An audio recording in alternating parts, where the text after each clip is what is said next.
ஷா ஆலம் பெர்சியாரன் புடிமான் section 23 வீற்றிருக்கும் ஸ்ரீ மகா மாரியம்மன் திருக்கோயிலின் மகா கும்பாபிஷேகம் இன்று சிறப்பாக நடைபெற்றது. 1918 ஆண்டு ஆங்கிலேயர் ஆட்சி காலத்தின் போது சுங்காய் ரெங்காம் தோட்ட முதல் பிரிவில் கட்டப்பட்ட இந்த ஆலயம் 2011 ஆண்டில் ஷா ஆலம் செக்ஷன் 23க்கு இடம் மாற்றம் கண்டது.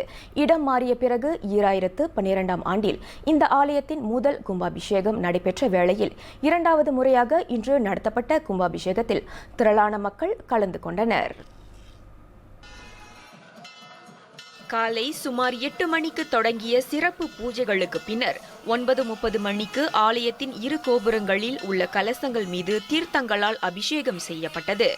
திருப்பணி வேலைகள் தொடங்கிய காலம் முதல் அப்பகுதி மக்கள் இந்த ஆலயத்திற்கு பெரும் ஆதரவும் உதவிகளும் நல்கி வருவதாக அதன் பொருளாளர் ராமு நடராஜன் கூறினார். மேலும் இனிவரும் காலங்களில் கலாச்சார நிகழ்ச்சிகள் பல ஆலயத்தில் நடத்தவிருப்பதாகவும் அவர் தெரிவித்தார். பெரிய ஆதரவு, மக்களோட ஆதரவு, இந்த வட்டார மக்கள் பொதுவாக எல்லாருமே நிறைய ஆதரவு கொடுப்பாங்க. நம்மளுக்கு பெரிய ஆதரவு இந்த இடத்துல. தொடர்ந்து நம்மளுடைய கலாச்சாரத்தில் இருக்கக்கூடிய பரதநாட்டியம், அதே போல் சிலம்பம், சமய கல்வி அதுவும் நடக்கிறது. முதியவர்களுக்கும் நடக்குது, குழந்தைகளுக்கும் நடக்குது. இன்று ஞாயிற்றுக்கிழமை பொது விடுமுறை என்பதால் ஆலயம் பக்தர்கள் கூட்டம் நிறைந்து காணப்பட்டது.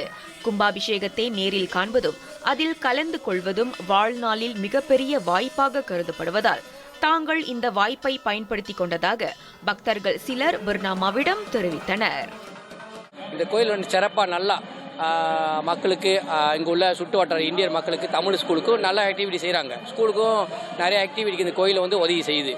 வரும் பக்தர் கோயில் இல்லாமல் சோசியல் ஆக்டிவிட்டியில் இந்த கோயிலை நிர்வாகம் நிறைய இதில் ஈடுபட்டிருக்காங்க. அது வரைக்கும் இந்த கோயில் நிர்வாகத்துக்கு ரொம்ப பாராட்டு தெரிவிச்சுக்கிறேன். இன்னும் நிறைய ஆதரவு இந்த கோயிலுக்கு மக்கள் பொதுமக்கள் எல்லாரும் ஆதரவு தரணும்னு மனமாற வேண்டிக்கிறேன். நாங்கள் இங்கே வாடிக்கையாக எப்பயுமே இந்த கோயிலுக்கு தான் எல்லா ஒரு நல்ல விஷயத்துக்கும் வருவோம். பட் ஆனால் இந்த தடவை இதுதான் ஃபர்ஸ்ட் டைம் இங்கே கும்பாபிஷேகம் நாங்கள் கலந்துக்கிறது. ஏன்னா நான் கல்யாணம் பண்ணி இங்கே இதுதான் முத தடவை இங்கே நாங்கள் கும்பாபிஷேகம் வர்றது. குடும்பமாக இங்கே தான் இருக்கோம். நேற்று ஆள் கொஞ்சம் எண்ணெய் வைக்கிற இதுக்கு கொஞ்சம் குறைவாக தான் இருந்தாங்க. பட் ஆனால் இன்னைக்கு ரொம்ப பேர் இருக்காங்க. கும்பாபிஷேகம் காலையில் நாங்கள் கொஞ்சம் சீக்கிரமாக வந்தோம். பட் ஆனாலும் வெளியே ரொம்ப நேரம் நின்றோம். இந்த மாதிரி கோயில் வரத்துக்கு நல்லா திருப்தியாக இருக்குது.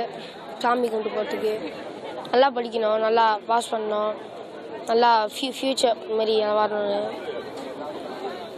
அதான் வேண்டியிருக்கேன். இன்றைக்கி நீங்கள் பார்த்துருப்பீங்க, பரபரப்பாக இருக்குது. சுற்றுப்புற மக்கள் எல்லாமே வராங்க. இந்த கோயில் ஆரம்பத்தில் செக்ஷன் 19 சொல்லக்கூடிய பிரிவில் இருந்துச்சு. இப்போ 23 இந்த நகரத்தில் மாறி இருக்குது. சுற்று வட்டாரில் எல்லா மக்களுமே பல பிரிவுகளை சார்ந்த மக்கள் அனைவருமே கலந்துக்கிறாங்க. ஏதாவது புது கோயில் அல்லவா, ஸோ அனைவரும் கலந்துக்கிறாங்க. இந்த கும்பாபிஷேகத்தின் மூலம் தங்களின் அனைத்து வேண்டுதல்களும் நிறைவேற்றப்பட்டு இறைவன் திருவருள் தங்களின் வாழ்க்கையில் நிலைத்திருக்கும் என்றும் அவர்கள் நம்பிக்கை தெரிவித்தனர்.